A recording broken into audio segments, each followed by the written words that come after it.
Wala ng pag-asa. Be positive. Think positive palagi. No? Andito ka na sa Canada eh. Bakit ka pa uuwi? Di ba? Andito ka na eh. Kung hindi man talaga para sa iyo to, hindi talaga para sa iyo to. Pero kung dinala ka ng Panginoon dito, so there's a purpose. Di ba? Kung dinala ka niya dito, mayroong purpose na andito ka. Kaya yung maipaano ko sa inyo din guys, yung mga wala pang status, yung mga mga temporary worker, you know, keep holding. Everything will change. Kaya lang, positive vibes tayo palagi. Kasi nga sa amin, ang nangyari sa amin, ganun din. Wala na akong ang plan ko rin dati, after 2 years, uwi na ako eh. Sabi ko, wala na chances sa ata. Kasi ayoko rin naman, malamig naman dito eh. Sabi ko, kung magbago lahat, well, maganda. Kung ma-permanent resident kami, maganda. Talagang it's a big bonus. Baga, nakapunta ako ng Canada, nakapagtrabaho ako sa Canada. That's a big na yan. Big bonus na yan sa atin, na nakapunta tayo dito, maraming nangangarap. Pero alam nyo guys,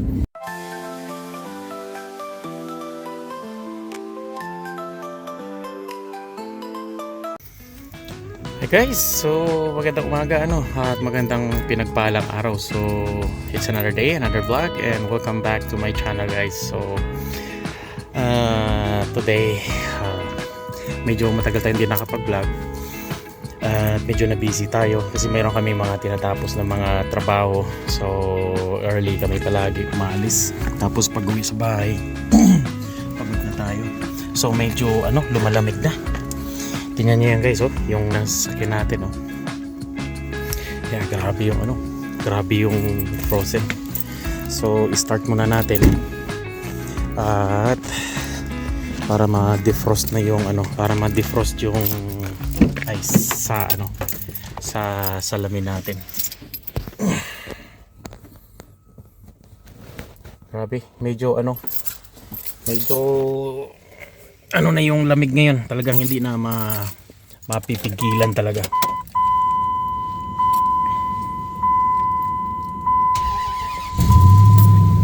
Yeah, so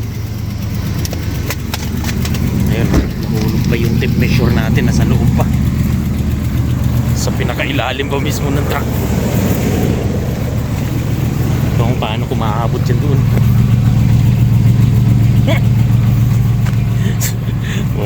Ando sa ilalim.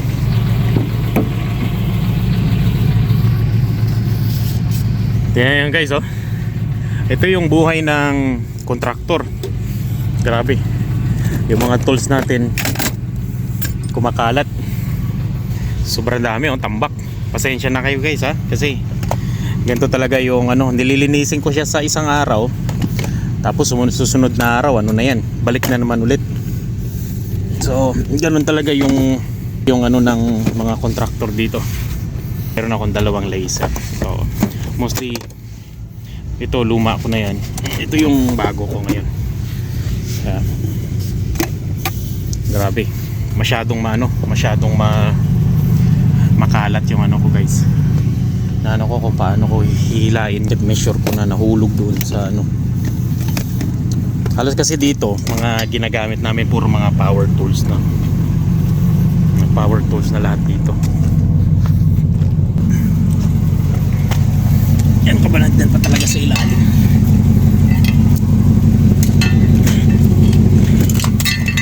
Sa daming na mahulog dyan ka pa talaga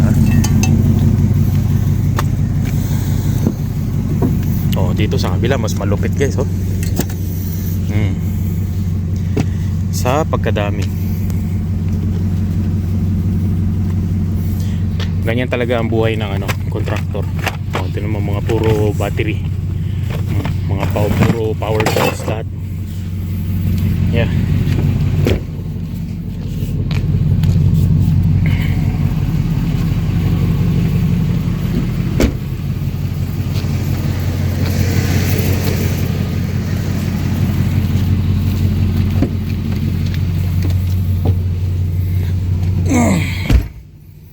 Yan talaga dito guys, pag contractor ka dito, kailangan grabe yung mga gamit mo. Halos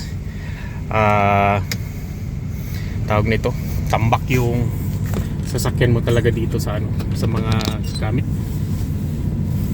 May maliwanag masyado.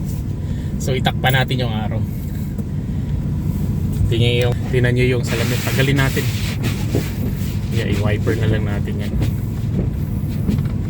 Diba? At least na-clear siya ng konti. So antay muna natin na mag-init ng konti yung makina. Tapos tsaka na tayo aalis. Kasi pag dito guys sa Canada, lalo na dito sa lugar namin, kailangan yung sasakyan mo pag andar, wag mo patakbuhin kagad. At least nag-circulate yung oil niya sa buong makina. At least yun medyo safe na siya. Yeah. Mana yung araw.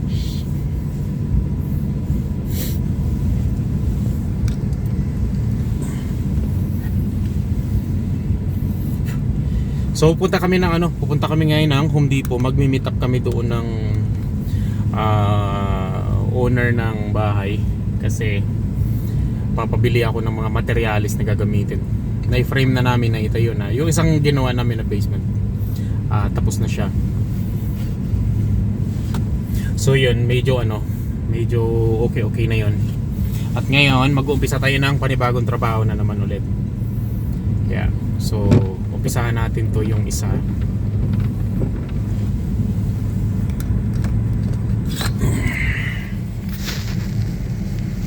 At saka pag-usapan natin yung mga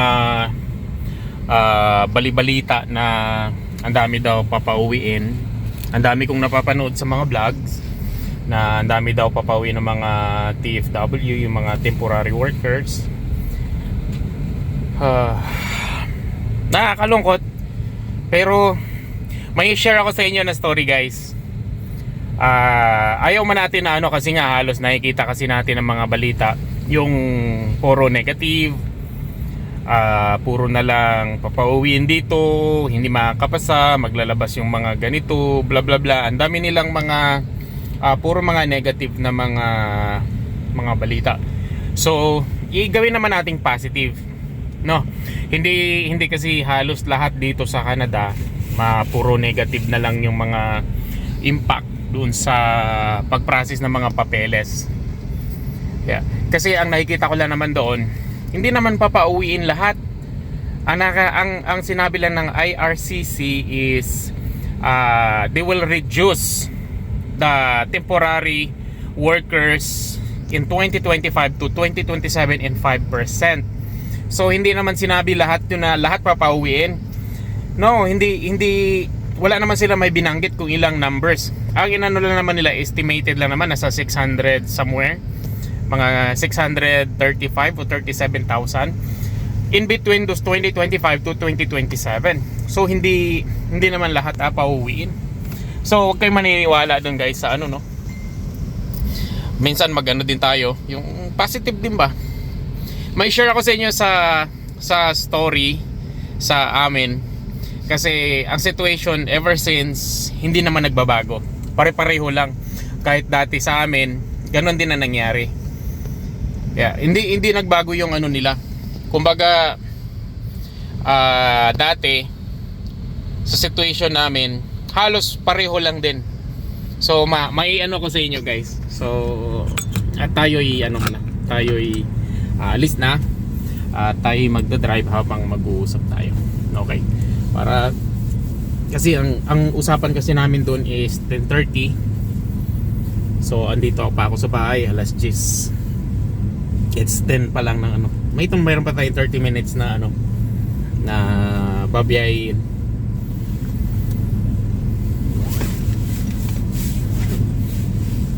So dito guys, remember, buckle up palagi. Hindi man sa safety mo, kundi minsan sa pulis. It's 100% sa safety mo rin talaga. It's 100% safe. Kasi naranasan ko na yan. Kasi nagkaroon ako ng accident dati. Nang dahil sa seatbelt. Nandito pa tayo ngayon, di ba? But of course, sa ano ng Panginoon, sa gabay niya sa atin. Okay. Alright, so guys, aalis na tayo. At di pa pala ako nakadrive, nakapark. Talaga lang. Okay, so may ano ako sa inyo, may kwento ako sa inyo, no. Back in the days nung dumating ako dito. Actually, you guys, yung situation nyo is almost the same din sa amin. Kasi nga nung dumating kami, ang trabaho namin is hindi kami kasali ng ano, ng program. So provincial nominee, hindi kami kasali. So anong nangyari, ilang company ng ano namin dito ng paggawa ng mga trusses, nag-meeting sila yung mga may-ari, tapos nag-propose sila doon sa government na kung hindi nyo isasama sa provincial nominee yung mga empleyado namin, mawawala yung business namin, kasi sila lang ang bumubuhay sa tawag nito sa business na to, sa planta.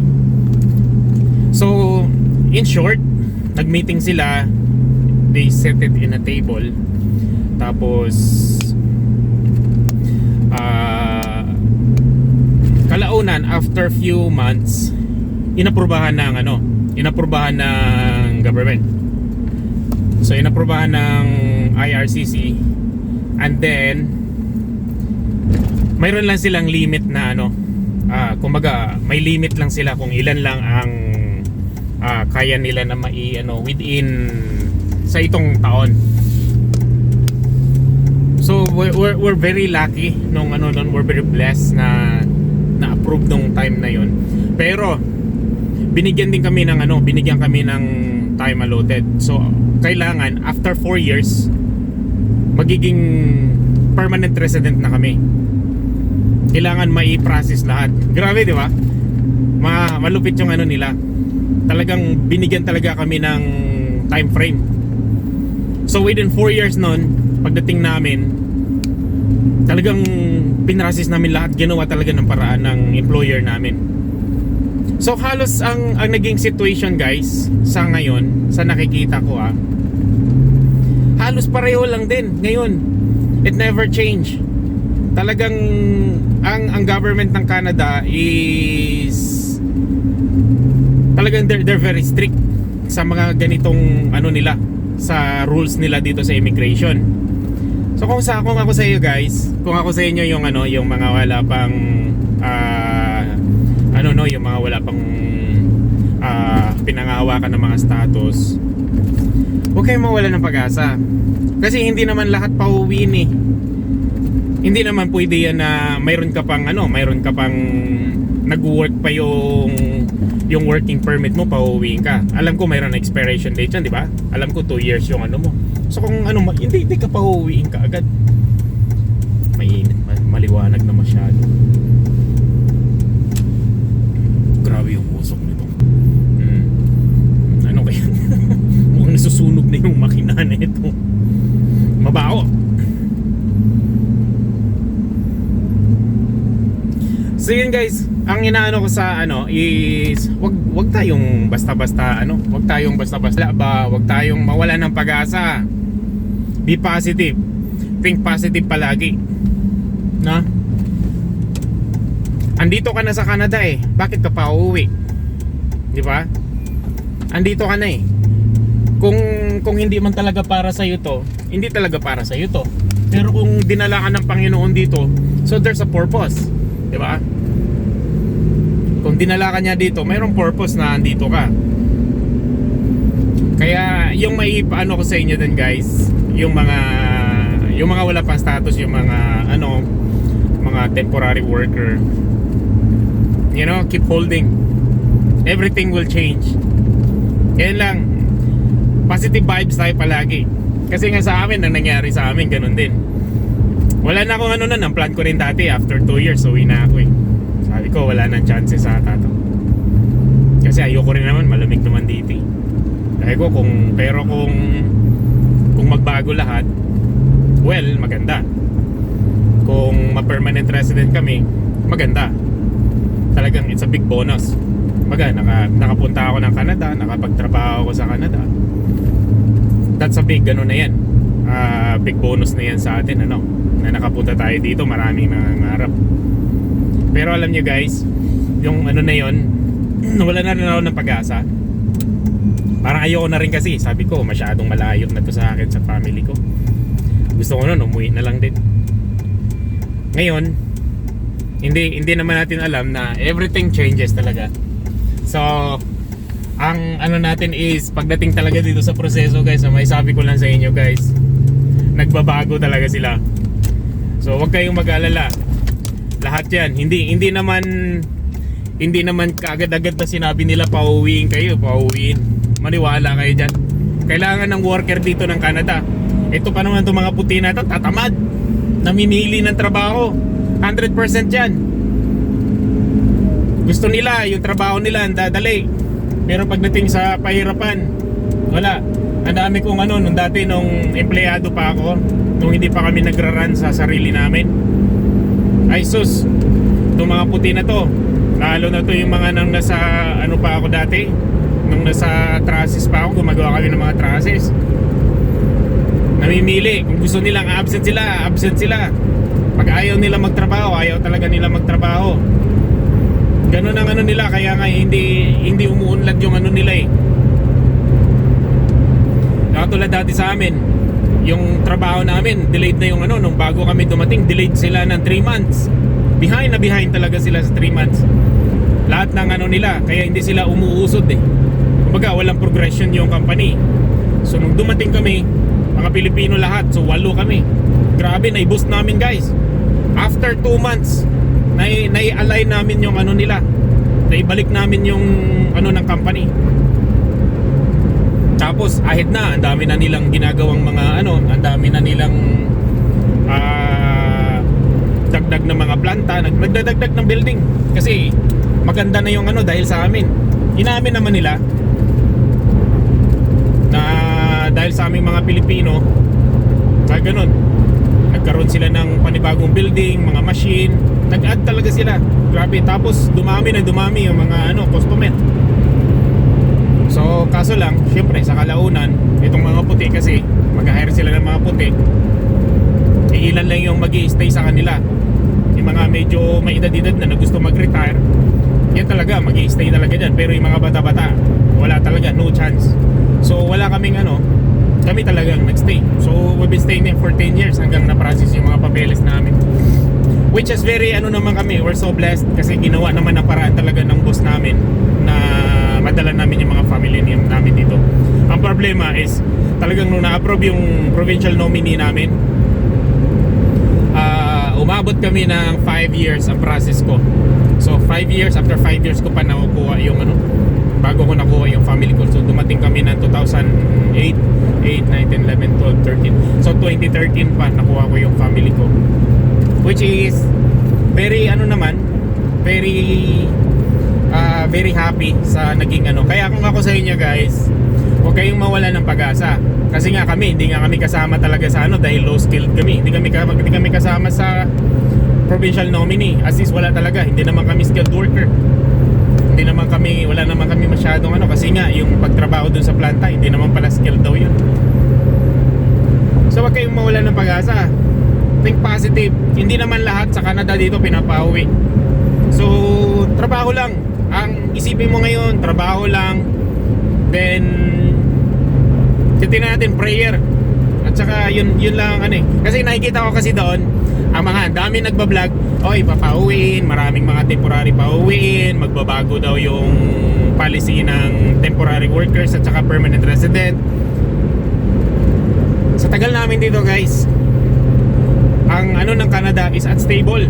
Wala silang ano, pabigla-bigla yung mga decision nila. So it never changes. It never stays. It's always changes.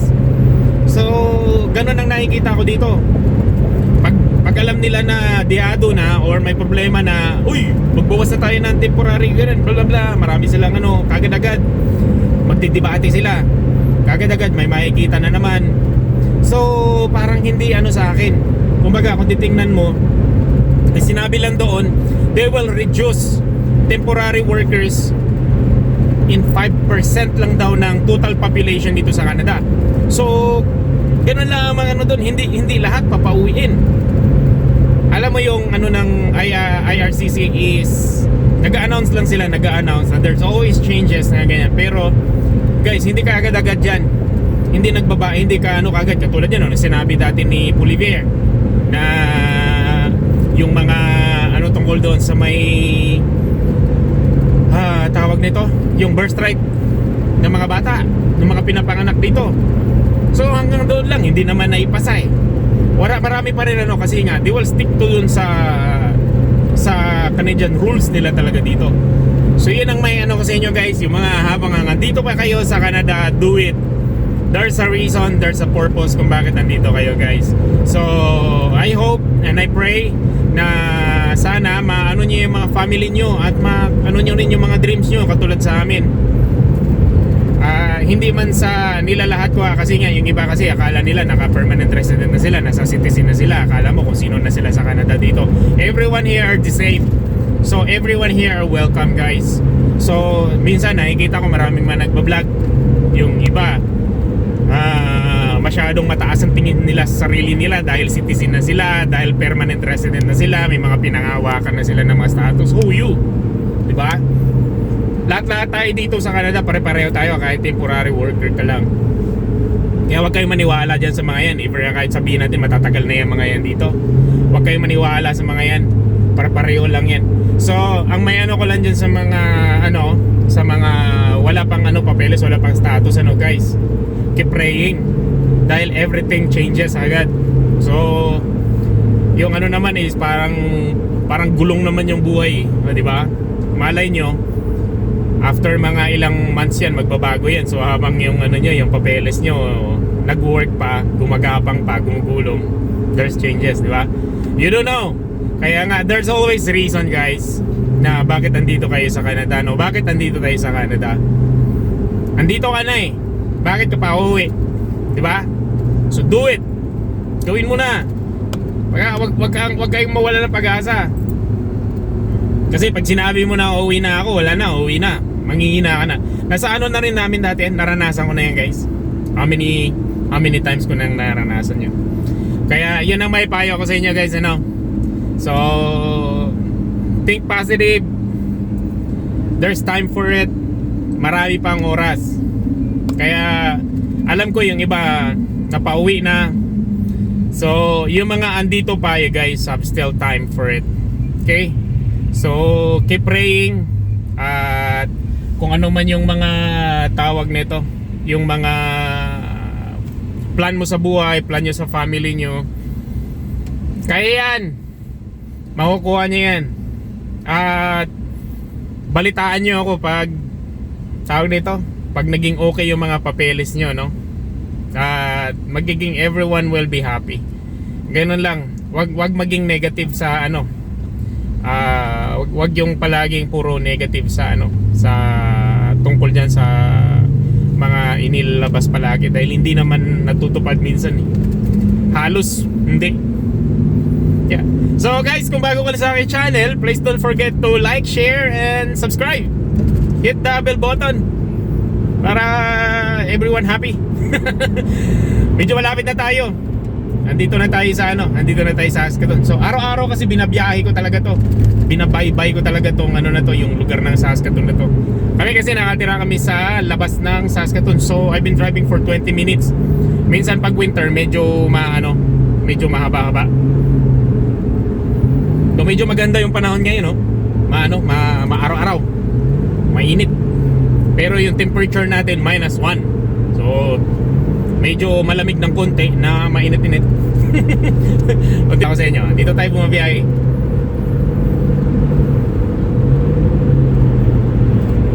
Ayun oh, may dumaan na aeroplano. Yeah, tingnan niyo guys, di ba? Ganda ng ano, ganda ng panahon.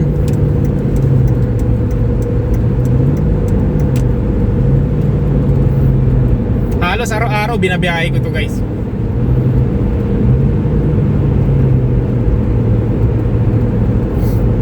Yeah, yun yan lang may ano ko sa inyo, may share ko sa inyo doon. At huwag tayo mawala ng pag-asa. Think positive. Dahil lahat ng mga bagay na yan, maalagpasan natin yan. Kasi kahit katulad din sa amin, talagang nawalan na rin ako ng pag-asa eh. Pero tingnan mo yan. O, di ba? Nagbabago lahat. Kasi nga, unstable yung ano nila eh. Unstable yung ano ng Canada. Okay, so guys, so hanggang dito na lang. See you on to my next vlog.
Alright, so guys, andito na tayo sa Home Depot.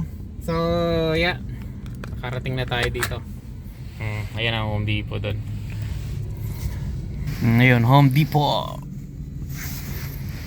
So, yeah, so guys, hanggang dito na lang yung ating vlog, abangan na lang sa mga susunod natin na mga vlogs. Kung ano yung mga balita doon sa ano natin. Pero don't forget guys, think positive palagi. Okay? So yun lang may share ko sa inyo. At maraming salamat sa kapanood ng ating videos. Okay, so thank you so much guys. God bless everyone. Bye bye.